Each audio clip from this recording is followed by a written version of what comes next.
Fala aí, pessoal, tudo bem? Pastor Daniel Batista aqui pelo canal Verdade de 10 Minutos. Um abraço a todos aqueles que sempre me acompanham pelo canal e também os temas que tenho tratado aqui, obviamente de interesse cristão. Lembrando que os meus esforços como pastor e como teólogo visam amparar a Igreja do Senhor Jesus Cristo nos últimos tempos com a fé que salva, que entendemos que nesse caso ela é uma matéria de fé, ela é orgânica, porque a fé que precisamos ter está testemunhada, pré-ordenada na atividade messiânica de Jesus.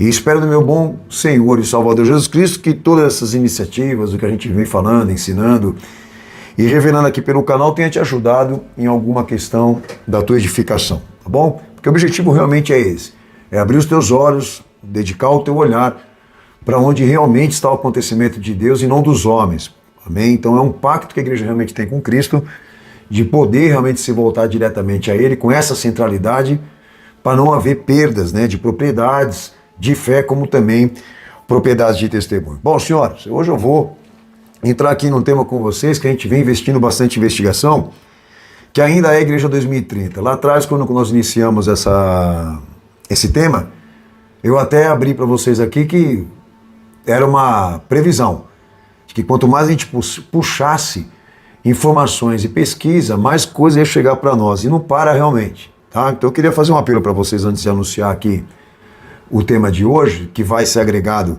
à Igreja de 2030, que quando esse desespero bater em vocês, de saber, poxa pastor, que igreja que eu congrego, aonde eu vou agora membrar, que você realmente pudesse entender essa situação, de que nós não estamos aqui falando tudo isso para tirar você da igreja, nós estamos falando tudo isso aqui com caráter investigativo para você se libertar do sistema, não da igreja, não da comunidade de fé, mas desse sistema que há um alinhamento teológico também como há um alinhamento institucional. Se aqui você vai, se enquadra nesses alinhamentos, nesses comprometimentos, você precisa se libertar do sistema, não sair da igreja, ir para casa e esperar a volta de Jesus. Você precisa assumir, ter postura e posicionamento, obviamente, para poder reverter esse quadro, como a gente está fazendo aqui, né? E se eu tivesse que cruzar meus braços, esperar a vinda de Jesus, eu não estaria nem no canal aqui falando com você. Ok? Então é bem diferente você se prontificar em se libertar de um sistema que nós estamos aqui abrindo, né, informações para você investigativa, do que deixar a igreja. Deixar a igreja, eu entendo o seguinte, é deixar o ato da fé, é renunciar ao ministério, compromisso com almas, compromisso com o evangelho, isso é uma coisa séria, tá bom? Ok? Bom, meu tema com vocês hoje aqui, perdão, é a Igreja 2030.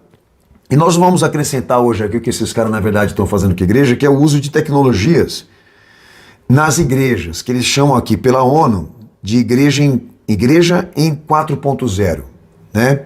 Fé nos algoritmos. Olha só que interessante. Bom, meus propósitos com vocês aqui é detalharmos esse plano da ONU com as igrejas que ela lidera, mais da AAA, Aliança Evangélica Mundial, que a gente vem constantemente denunciando essa sigla para você da ONU, que é a sigla que mais aparece aqui no Brasil com pastores e lideranças, e abrimos aqui este plano da ONU de usar igrejas para atingir a construção de uma civilização, que ela chama de nova civilização, radicalmente, escrava digitalmente, como também escrava de tecnologias integradas. Quando a gente fala tecnologia integral, ou tecnologias integradas que estão inseridas no corpo, inseridas no homem, já embutidas dentro dele. Isso é uma coisa muito séria que eu já até gravei DVD, o DVD era digital e lá eu trato muito bem especificamente essa ciência. Isso é uma coisa muito séria, muito mesmo, e as igrejas estão trabalhando para a ONU para poder exatamente estimular as igrejas pelo uso dessas tecnologias, ao ponto deles usarem aqui essa expressão, fé nos algoritmos. É uma coisa absurda. Bom, meus objetivos específicos com vocês é denunciarmos aqui lideranças evangélicas, igrejas relacionadas a essa posição de cooperar e desenvolver o que é chamado pela ONU de Pacto Global, né, da Agenda 2030-2050, que a gente vem falando tanto para vocês aqui. Ok? Bom, eu vou fazer a minha introdução, porque tem muitas pessoas que entram no canal pela primeira vez e não vão poder, de repente, sei lá, ver os outros vídeos, porque há muitos vídeos já sobre o tema. Então eu vou fazer uma introdução básica, porque existe um critério investigativo. Qual é o critério investigativo? Porque a escatologia bíblica deixa claro que para nós, que o anticristo, ele assume, né, um caráter histórico, transitório e progressista de ação. Né, ação política, ação religiosa, etc, etc. Então, pelas escrituras, já há essa definição, que o anticristo não é um acontecimento que ele se inicia no fim da história, mas que ele abrange toda a história. Então, há um critério pela escatologia bíblica que a gente está respeitando, e aí quando você entra dentro da história, você busca a identidade disso, desse poder político, desse poder religioso, ou poder político religioso, e também suas ações. Bom, então há uma identificação, existe um único poder que tem essa abrangência histórica que eu estou tratando aqui, com uma panorâmica assustadora de ações revolucionárias, e este poder a gente vem chamando aqui de uma dinastia imperialista acasalada, que tem por símbolo uma serpente, ok? Esse poder, essa dinastia imperialista acasalada, ela é uma ordem e um sistema feito de oligarcas, mais sinarquia. Eu falei isso no DVD Era Digital. O estilo operante, né, dessa dinastia é por meio de oligarquias, é por meio de sinarquia, que inclusive vou explicar hoje aqui, ok? Que traz muito ali, né, essa fase, essa etapa, esse ciclo, que é a terceira fase institucional que a gente vive constantemente aqui, relatando para vocês, inclusive também eu vou repetir hoje, que é a fase da emancipação institucional por meio da família Rockefeller, de alemães, e aquela coisa toda que foi pelo protestantismo. Então, a exemplo, né? A terceira fase, ela marca um ciclo, ela marca uma etapa deste único poder que apresenta-se, né, em ações políticas e religiosas dentro de uma visão contextual histórica. Então há uma panorâmica, esse sistema está dentro dessa panorâmica histórica que traz ciclos e etapas revolucionárias, ou testemunhando ações revolucionárias, porque obviamente buscava se emancipar, né, de uma forma política, industrial e religiosa, tá? Inclusive, até para vocês terem uma noção, eu estou com esse livro aqui atrás, Maçonaria e Independência, que eu usei para gravar o DVD Maçonaria Evangélica, que aqui é um livro até de um padre, mas que ele entra nesse mérito desses registros históricos que só se encaixa um único poder. E a gente fala da maçonaria, a maçonaria, na verdade, ela é um nível, tá? Um nível maior da maçonaria, a franco-maçonaria. A gente está falando da ápice daquela pirâmide lá. Por que eu estou citando esse nome aqui? Porque ele é o único que prega e testemunha ter essa abrangência histórica, tá? E também com registros revolucionários. Quais são essas divisões de eras? Primitiva, operativa, especulativa, moderna, mais a contemporânea. Tá? A contemporânea, a visão contemporânea desse poder já é a ONU, a era das unificações, as suas instituições, é uma obra final desse poder, tá bom? Esse poder que passou pelo Egito, pela Babilônia, pela Grécia, Roma, Europa, como também todo o Ocidente. Por isso que assume um caráter não só histórico, como também transitório e progressista, como já falei aqui. Bom, pastor, então por isso que a maçonaria ela tanto se gaba com aquela simbologia mística, esotérica, etc, etc, etc, sim, inclusive egípcia, tá? Não porque eles acreditam, mas porque eles criaram essas religiões como uma forma de anular livre-arbítrio, que eu venho falando sempre aqui. Não que eles acreditam, que eles tenham essa crença, não. Mas eles se gabam porque é um instrumento para eles de poder, de imposição, inclusive política, ok? Então isso aqui é ciência, isso aqui é critério, isso aqui você, qualquer um que está me ouvindo aí, você pode entrar lá, pesquisar e você vai encontrar, ok? Até a gente fala que por onde essa serpente passou, ela deixou um rastro de baba.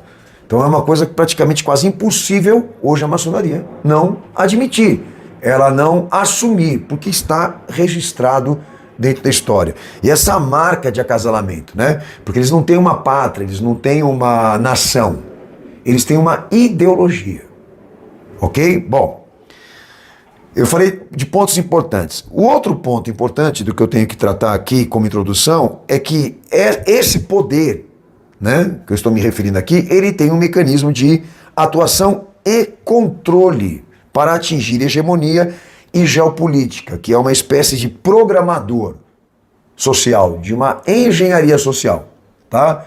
É uma engrenagem para esse poder. E qual é essa engrenagem? O sistema político-religioso, que a gente vem tratando, inclusive, no movimento Igreja Sem Política, mais voltado para a questão da igreja e da política dentro da igreja, e vocês precisam entender, isso é um mecanismo, isso é uma engrenagem. Então, quando ela atua exatamente com estas pinças, né, de controle. Quais são essas pinças de controle? Porque há uma plataforma nesse sistema político religioso, que eu venho dizendo que é cínica, artística, porque é ambígua. E na ambiguidade não existe moral. O que existe na ambiguidade? A ideologia. Existe o protocolo. Quais são essas pinças? Existe um paradoxo religioso e um paradoxo político. Qual o paradoxo religioso?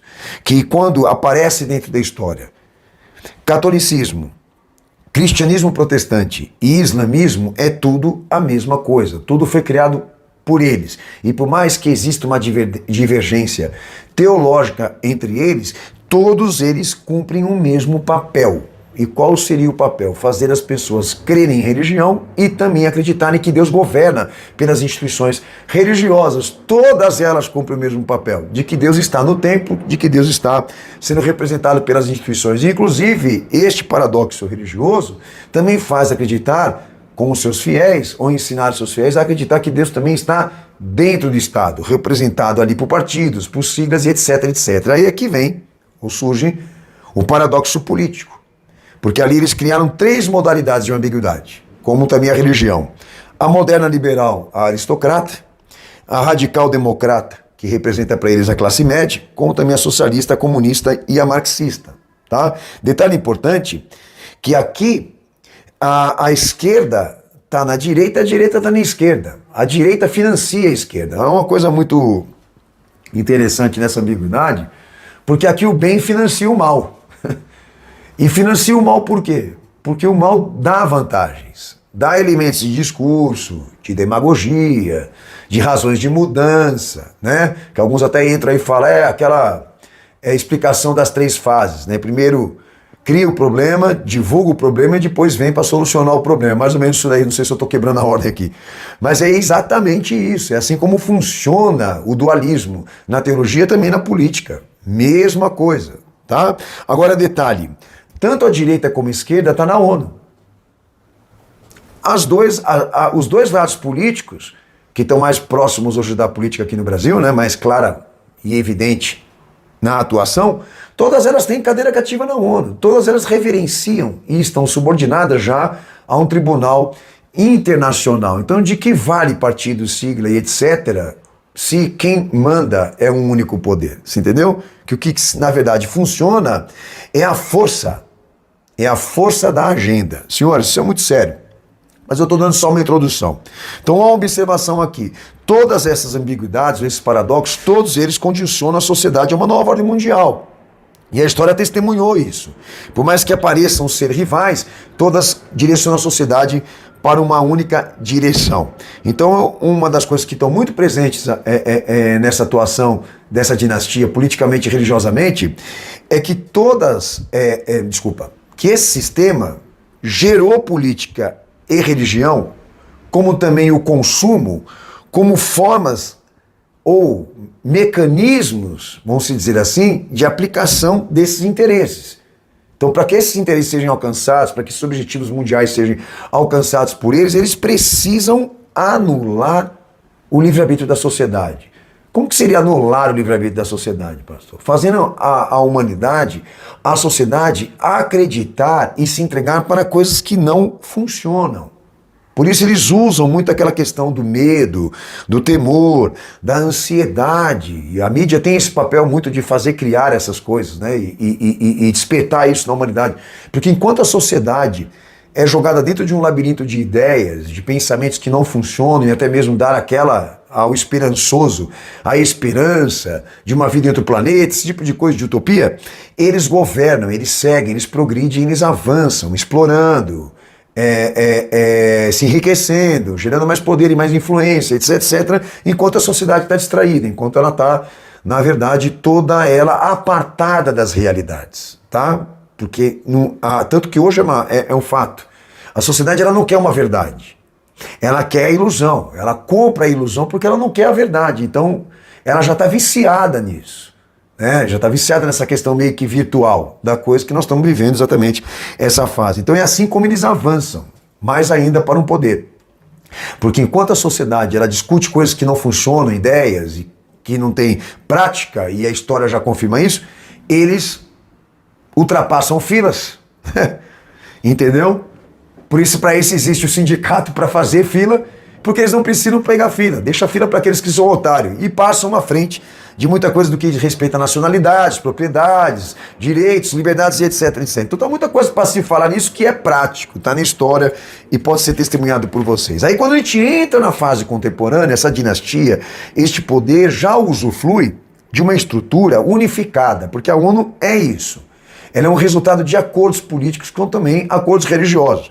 Então, quando a ONU aparece e as suas instituições também, ali nós já temos a previsão de uma dominação, vamos dizer assim, né? De um poder mundial, de uma dominação absolutista. Porque na escatologia o anticristo realmente é isso. Só que detalhe, isso não é do acaso. Tudo foi trabalhado, calculado progressivamente, como também historicamente. Então a ONU hoje, ela usufrui de uma estrutura financiada por todas as nações, de instituições que obviamente estão delegadas por ela e administradas por ela, e que agora ela praticamente assume a gerência do que vai ser o mundo, que ela chama de metas do milênio, né? Objetivos e desenvolvimentos sustentáveis, como ela fala, para dar aquela harmonia, aquela filosofia, ok? Dentro desta agenda, ou dentro dessas metas do milênio, né, a ODS e a ODM, existe uma sigla de peso ali, que é a WA e a ANAI. O que é isso que eu venho falando sempre aqui? WA, Aliança Evangélica Mundial. ANAI, Associação de Evangélicos.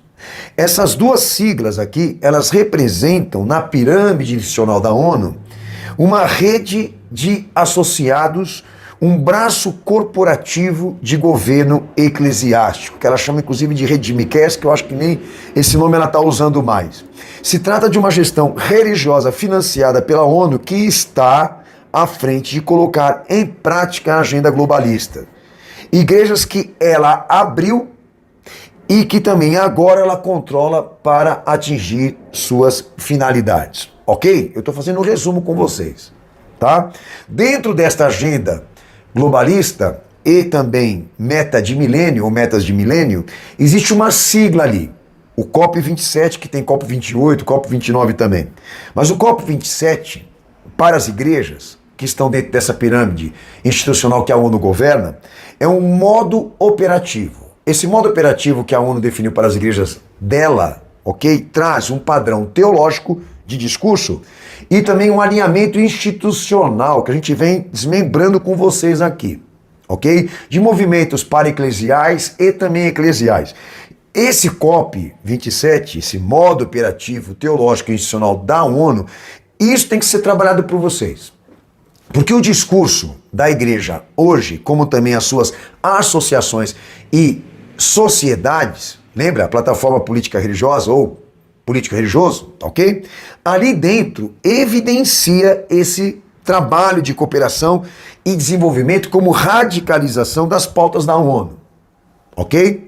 Porque quando a gente fala WA, a gente trata a sigla da WA, a gente evidencia aqui pelo canal, e os temas que eu tenho tratado, todos os líderes que estão associados a essa sigla, ou que vêm, né, recebendo em suas instalações membros da WA. Então a gente vem trabalhando isso muito com vocês aqui no vídeo. E também a questão do discurso, dos incentivos, dos objetivos, dos ensinamentos, das educações, que isso tem que ser trabalhado por vocês. Porque eu não consigo ver o personagem anticristo, eu não consigo identificar a pessoa do anticristo, mas eu consigo identificar quem são os seus apoiadores. Aonde estiver a carniça, estarão os abutres, como diz a palavra. Então, esse trabalho precisa ser feito por vocês. Até alguns de vocês aí já até disseram, poxa, mas existe aí algum pacto, alguma carta assinada desse pessoal com a maçonaria? Não, não existe.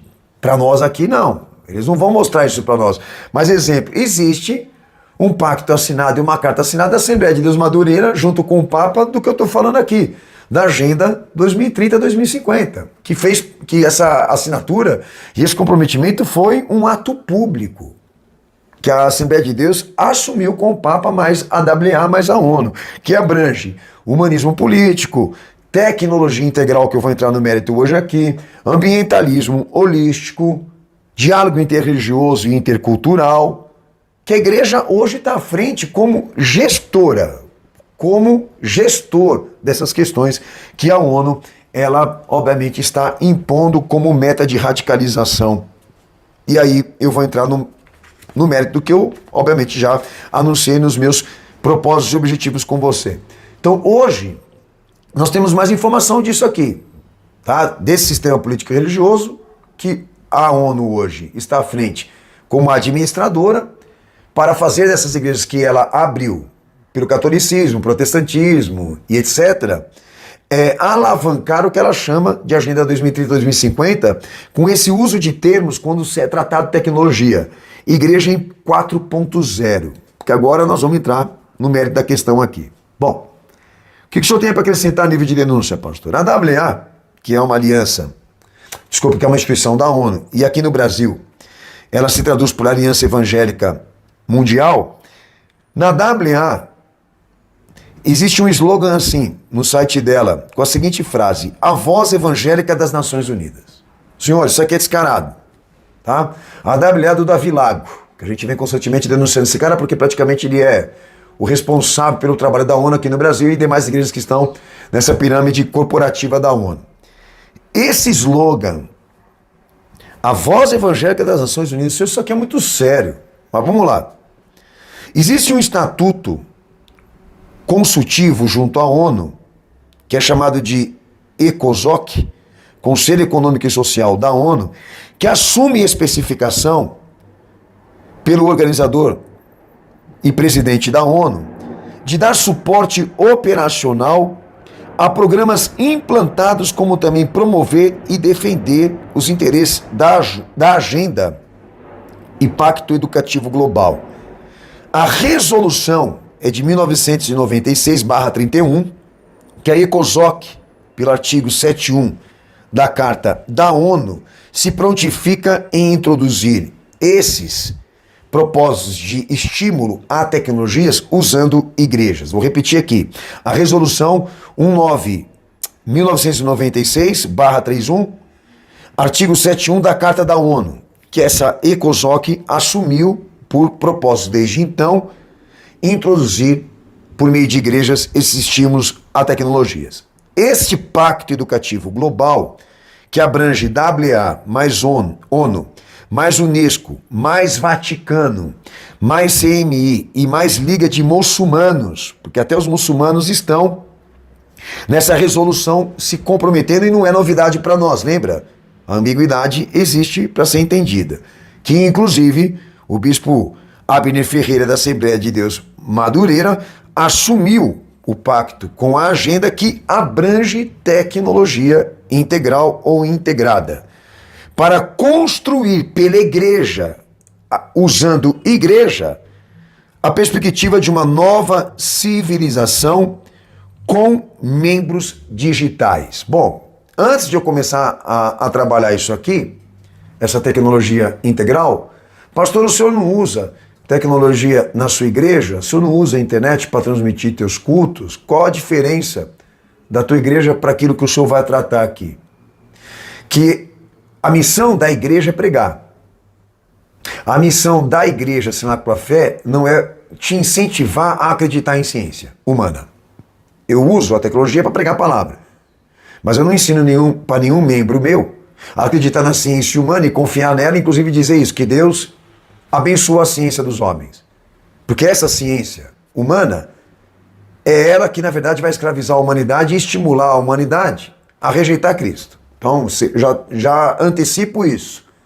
Então, o fato de eu usar a tecnologia para favorecer a pregação da palavra não quer dizer isso, que eu sou escravo disso. Porque a hora que eu tiver que largar e abandonar, isso eu vou fazer. Porque nem eu e nem aqueles que estão dentro desse mistério que eu sirvo a Cristo foram exatamente estimulados a acreditar que Deus abençoou a ciência do homem e opera por meio da ciência humana, que é uma contradição. Então já estou adiantando para vocês aqui.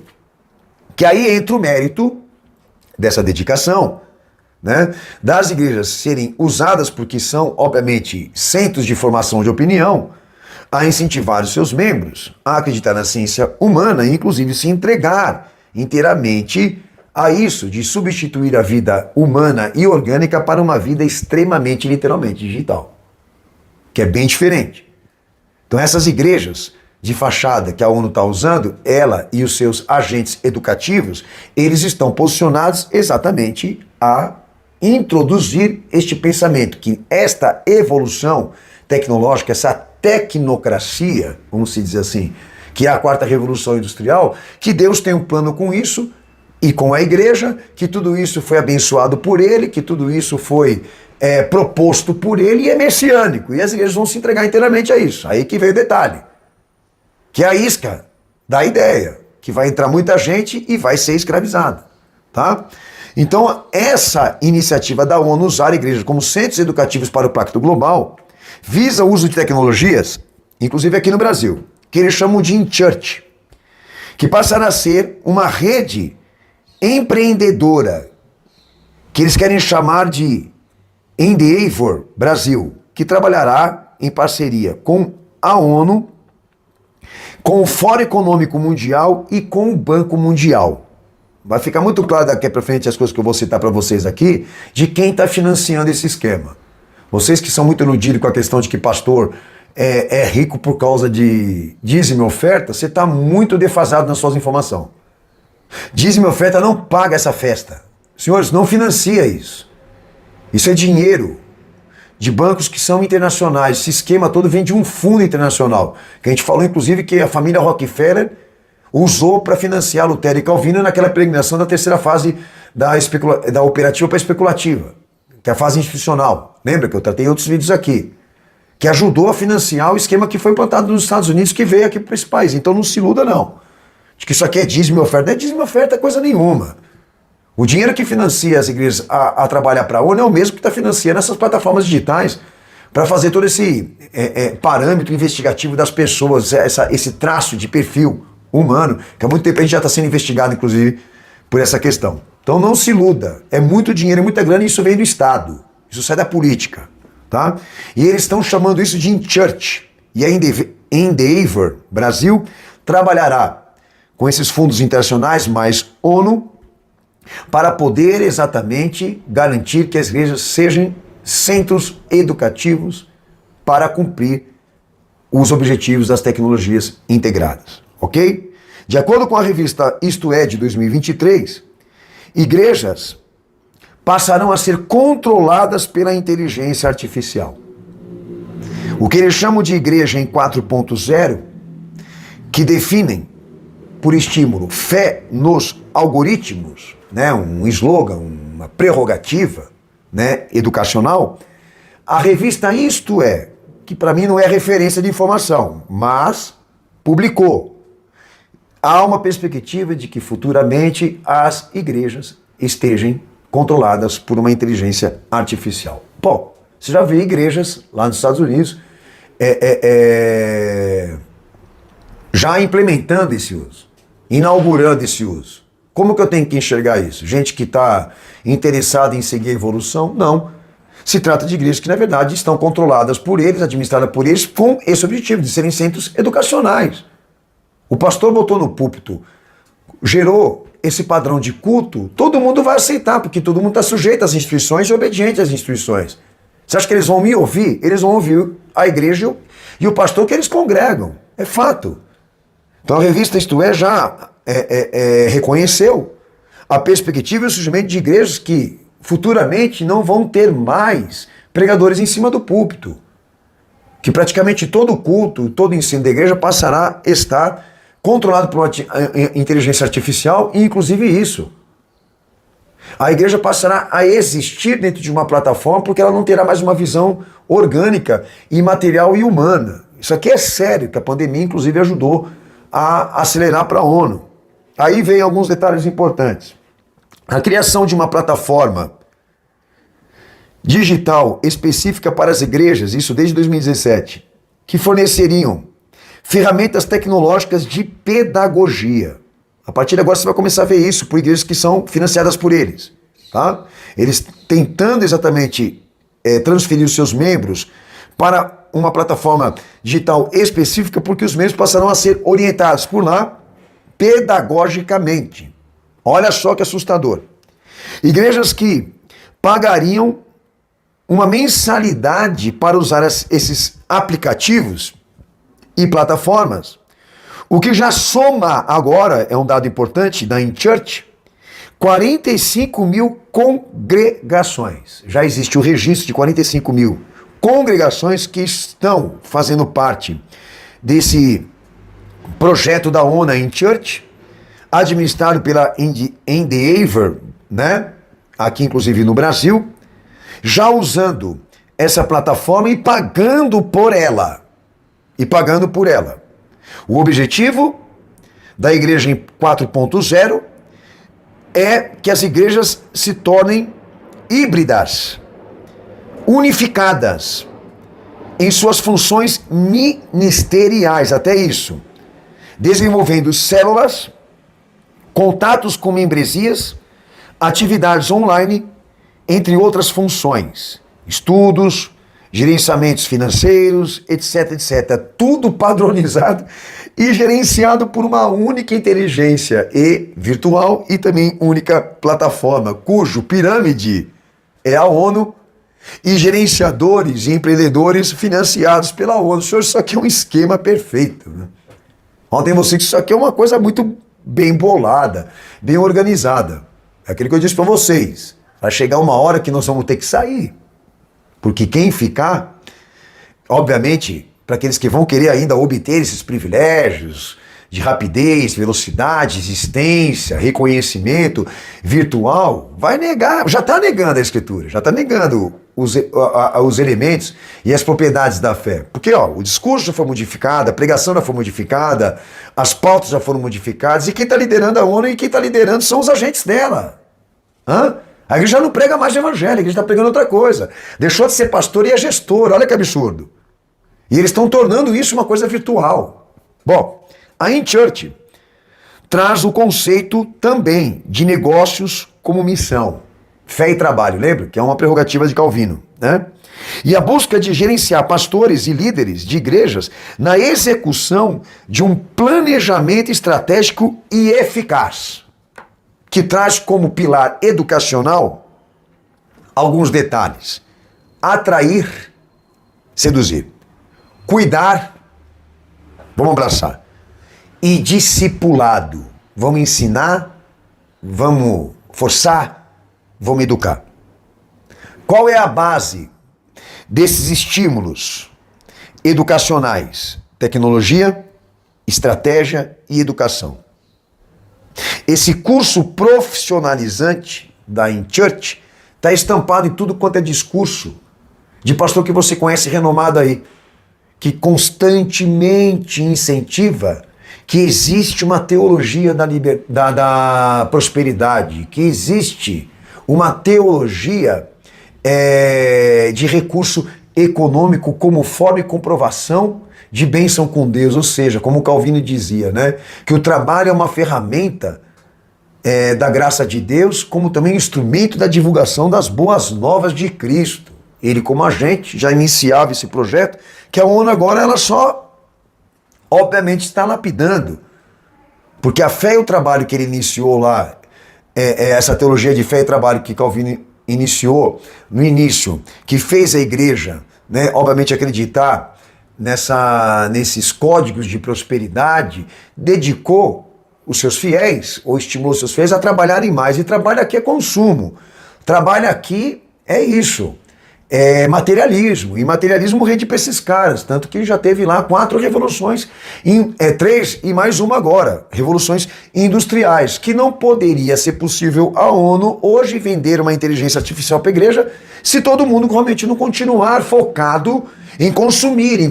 Porque o conceito que eles têm da vida é isso, que a vida é um instrumento de consumo material. Bom, A inteligência artificial, então, segundo a ONU, para a InChurch e a Igreja em 4.0, passará a ser um gerenciador de igrejas, tá? E abrangendo gestão de membros, células, aplicativos para igrejas e como também gestão financeira, tá? E a estratégia aqui é cuidar e unificar por meio de uso de tecnologias.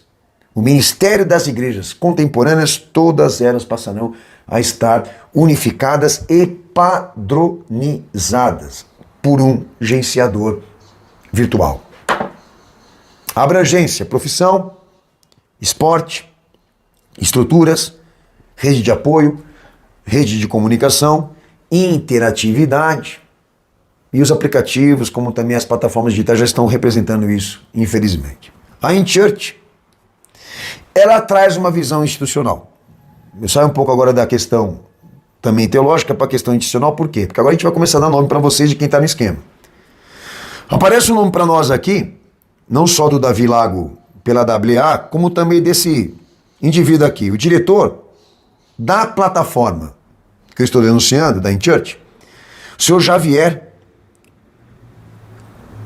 Caramba, que o nome desse cara é muito esquisito, senhor. Vocês vão conver comigo e admitir comigo. Casademonte. É um espanhol, né? Mas guarda o nome dele, Javier.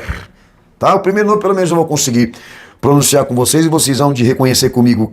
É difícil. Casademonte, né? É outro predestinado. Sabe de que casa que ele é? Bom, esse cara que é o administrador da plataforma da Igreja 4.0, ele está inteiramente comprometido com instituições globalistas, ok? Que obviamente já não é novidade. Mas detalhe, ele é um estudioso da neurociência, como também um mentor de muitas dessas instituições.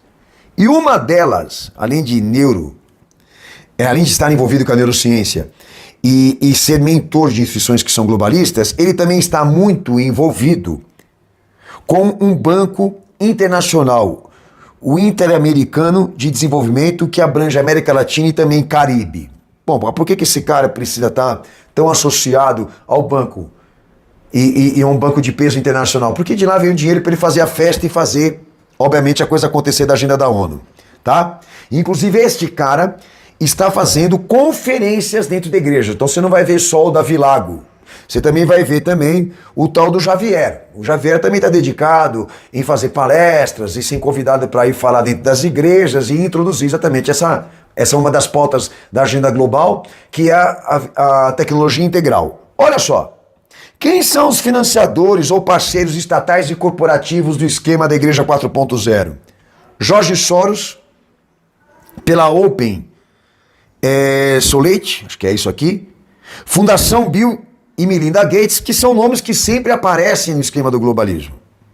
Banco Mundial, Fórum Econômico Mundial, a Meta, Facebook e Instagram, Unesco, Coca-Cola e dentre outras empresas e multinacionais que estão envolvidas nesse interesse de usar a igreja para essa hegemonia.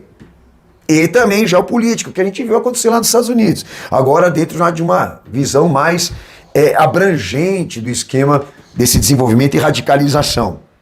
Olha isso, quando eu chegar em nome de pastor e de igreja, lembra que muito nome de pastor e de igreja que eu passei aqui em canal estava recebendo dinheiro dessas fundações globalistas, recebendo dinheiro, inclusive em instituições que eles eram diretores dedicadas à assistência social. Tá? Eu não vou retomar denúncias, porque já há vídeos falando sobre isso. Mas um nome que me surge aqui na cabeça é aquele da Igreja da Água Branca, né? O Ed Renekiewicz, que chegou a receber dinheiro de nomes que eu estou citando aqui, de empresas corporativas e globalistas, para fazer exatamente esse esqueminha dele, que ele é, né, um sinarca. Ele é um sinarca, já vou te dizer por quê. Porque ele outro dia aí na pandemia estava pregando para a igreja confiar na ciência humana, você entendeu? Porque ele é um agente. Ele é um agente subversivo. Bom, essas empresas, estas estruturas que estão sustentando a InChurch, a igreja 4.0, me perdoe, pelo Javier, essa plataforma, essa estrutura, ela também traz aqui uma prerrogativa, o Jesus Cop, uma plataforma de ensino que eles ali dentro trabalham podcast, né? Trabalham essas educações e aquilo que eu falei, os pilares, né? De atrair, cuidar e discipular, tá? Então a Jesus Cop, guarda isso, quando você vê esse nome, você já sabe que vai ter gente deles lá. O pastor Douglas Gonçalves chegou a realizar com o Davi Lago, da WA, também com Javier, que ele é mentor do movimento, essas iniciativas de planejamento estratégico e eficaz, por meio do Jesus Cop, tá? Agora, eu vou começar a dar nomes e também de pastores e igrejas que estão dedicados a promover conferências, workshops, eventos fora e também dentro das suas igrejas. Agora você tem que entender meu objetivo com você, o alinhamento teológico e institucional. Há um comprometimento teológico e institucional de todos esses nomes que eu vou citar aqui agora. E aqueles que estão citados aqui precisam provar que eles não têm esse comprometimento no discurso e também na questão da sociedade institucional, ok? O Josué Gonçalves, né, que lidera a conferência Pastor Discipulando Pastor, que já participou com o pastor Hernandes Dias Lopes, da Igreja Presbiteriana do Brasil, que eu vivo citando o nome desse cara, pastor Luciano Subirá, da Igreja Alcance, Oriovaldo Ramos, Missão na Íntegra, pastor Paulo Borges Júnior, da Igreja Sal da Terra, membro da Aliança Evangélica também da WA, e Missão na Íntegra. E o pastor Estevão Fernandes, da Igreja Batista João Pessoa e membro da Aliança Evangélica WA, Brasil. Você vê, todos eles estão em um conjunto de ficar debatendo e discutindo este assunto de tecnologia e também dedicados exatamente a executar esse plano de estratégias que são esses pilares educacionais que eu já citei aqui. E Josué Gonçalves, o tal do pastor Josué Gonçalves, já esteve presente entre essas pessoas e esses líderes, inclusive também envolvendo essas instituições. A questão do comprometimento teológico, o slogan, seja um líder como Jesus, que Javier é criador, que chama de método Elias, que foi desenvolvido para ajudar pastores e líderes a superar ansiedade, estresse e falta de motivação, com base nas direções que Deus deu a Elias, para se recuperar completamente de ansiedade e tristeza, e voltar a ter um ministério bem-sucedido.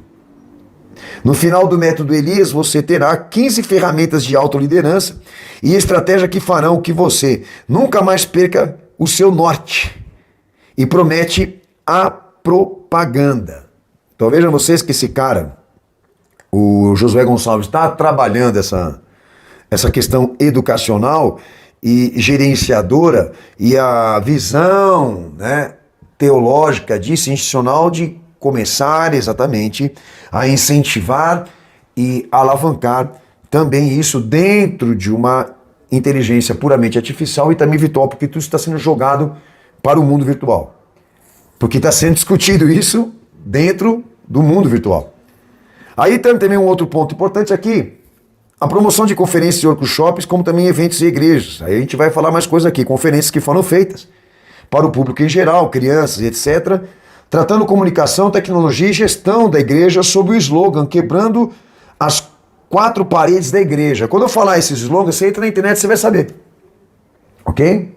E com o fórum sobre o futuro da igreja, aqui participou Silas Malafaia, da Assembleia de Deus Advec, Márcio Valadão, da Igreja Batista da Lagoinha, Josué Valandro, da Igreja Batista Atitude, nome que a gente sempre cita aqui, Calito Paz, da Igreja Cidade, Caio Batista, membro da Aliança Evangélica WA, Brasil e pastor também da Igreja Presbiteriana Independente de Sorocaba, IPI, Douglas Gonçalves, da Jesus Cop, entendeu? Que já sempre está presente, obviamente, esses nomes que saem da pirâmide. Movimento Dunamis e Hillsong, que fizeram e estiveram presentes em conferência. E o Silas Malafaia, que é, obviamente, um dos cabeças e representantes da tal da teologia da prosperidade. Um outro detalhe importante é a Semana da Comunicação, que aparece também como um dos eventos intensivos e gratuitos que são feitos online para mostrar como a igreja pode dominar as estratégias de comunicação para atrair mais pessoas a cuidar e capacitar e fazer a igreja crescer. Então, quando o pastor não está em depressão e angústia, ele está lá para aprender como que a igreja dele vai crescer. Né? E tudo isso dentro de uma inteligência artificial, já dentro de uma tecnologia integrada, porque está sendo jogado para o mundo virtual e isso está sendo discutido lá. Entendeu? Essas pautas. Quem são os comprometidos? A Associação Missão Transcultural Brasileira, a MTB, que a gente vive também denunciando aqui, a Comerge, Conselho de Ministros Evangélicos do Rio de Janeiro, pelo pastor Silmar Coelho, pastor Cláudio Duarte, pastor Silas Malafaia, que é um outro gestor, né? Gestor do sexo, né? Pastor Silas Malafaia, etc.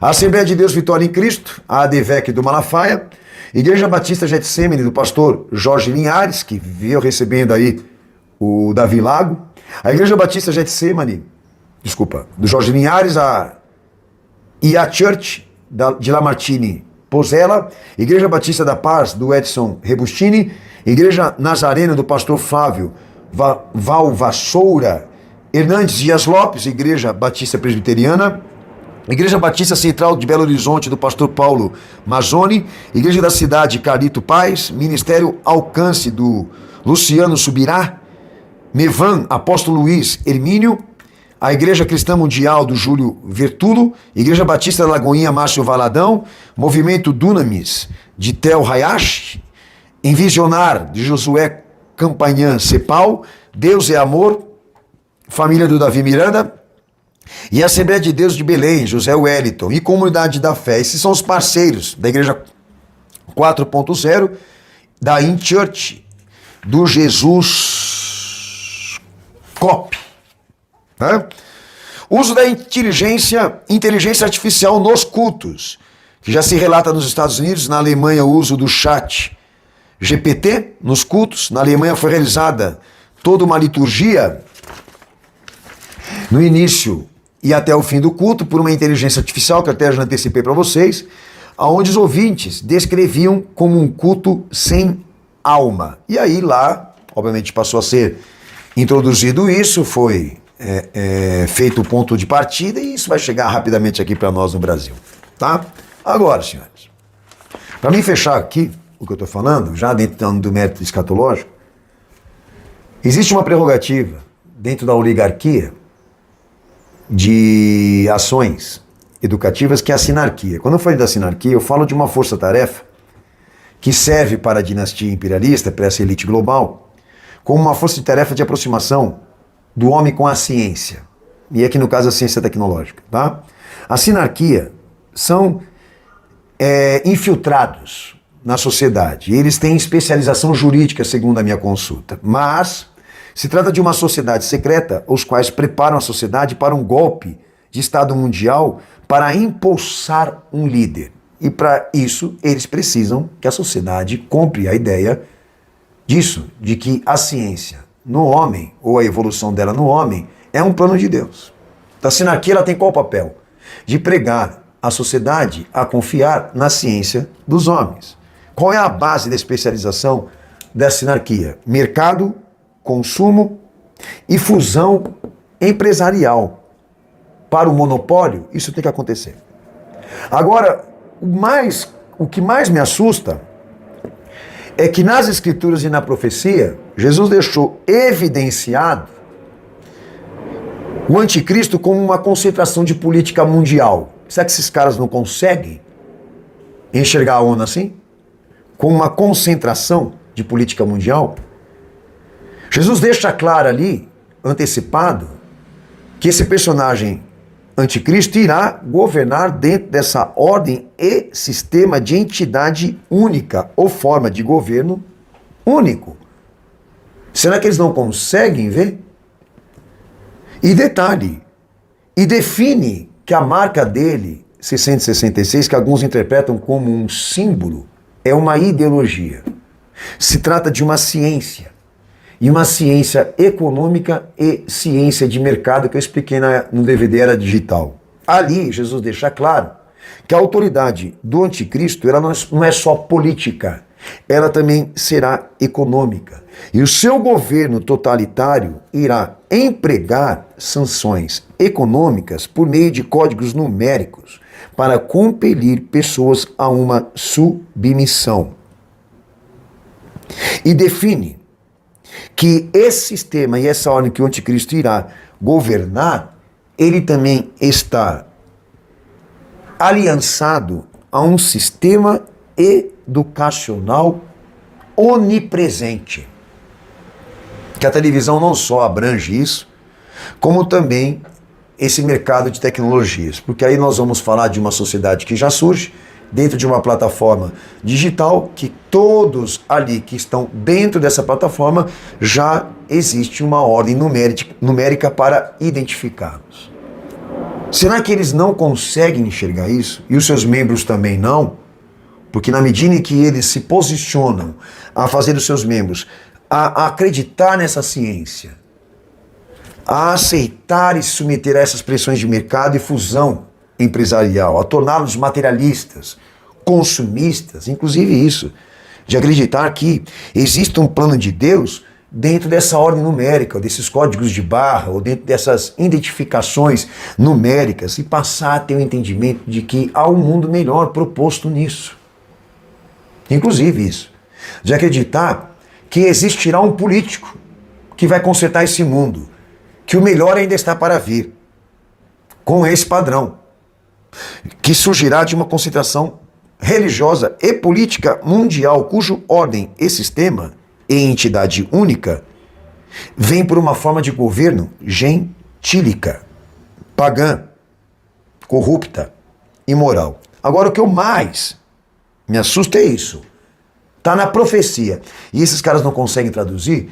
Agora, uma versão puramente evangélica para a ONU, senhores, isso aqui é um absurdo. Agora, veja o nome desses caras, identifica a igreja deles, trabalha a identificação. Há um discurso, há uma teologia, há uma ligação e um alinhamento institucional desse esquema. O que eu estou falando aqui pode ser trabalhado por vocês, pode ser investigado por vocês.